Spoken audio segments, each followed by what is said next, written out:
साम्पाङको श्रम आधारित नयाँ राजनीतिक रोडम्याप सार्वजनिक प्रतिबद्धता पत्रमा नेपालको असंलग्न परराष्ट्र नीतिलाई अझ सुदृढ बनाउँदै विदेशी हस्तक्षेपबाट देशलाई जोगाउने दृढ अडान व्यक्त गरिएको छ। एमसीसी, एसपीपी वा बफर स्टेट जस्तो रणनीतिक अवधारणासँग प्रत्यक्ष वा अप्रत्यक्ष रूपमा जोडिने कुनै पनि सम्झौतामा संलग्न नहुने स्पष्ट सन्देश दिएको छ।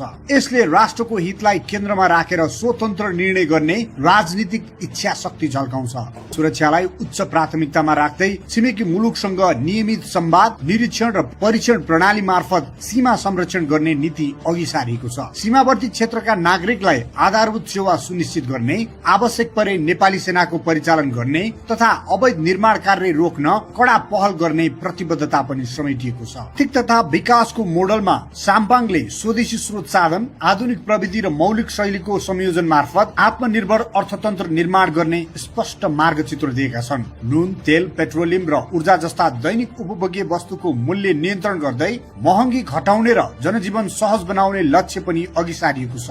आवश्यक परे राज्यले हस्तक्षेपकारी भूमिका खेल्ने संकेत सहित शिक्षा र रोजगारी क्षेत्रमा 3 दिन किताबी ज्ञान, 4 दिन सिप र श्रमको अवधारणा ल्याउँदै व्यावहारिक शिक्षामा जोड दिएको छ। कृषिलाई शिक्षा र उद्योगको आधार बनाउने, सिंचाई, मल र बिउ सहज बनाउने तथा एक परिवार एक रोजगार नीति लागू गर्ने प्रस्तावले उत्पादनमुखी अर्थतन्त्रतर्फ स्पष्ट संकेत गर्दछ।